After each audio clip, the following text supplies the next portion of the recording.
स्वागत से दोस्तों बाजार में पहुंच चुके हैं। ये देखो भीड़ देखो, पूरी जाम लग रही है। आज हमारे बुधवार का हाट है दोस्तों।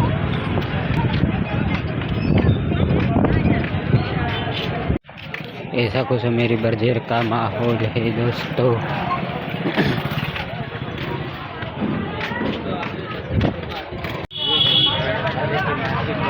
दोस्तों ये देख लो, इधर पूरा का पूरा बक्का लगी।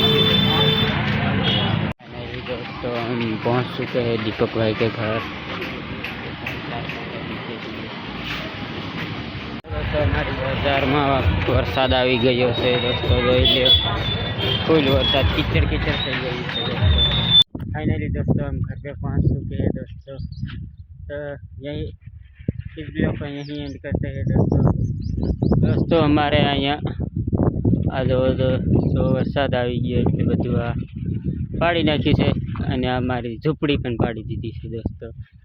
इस वीडियो को यहीं एंड करते हैं। Bye bye, Tata.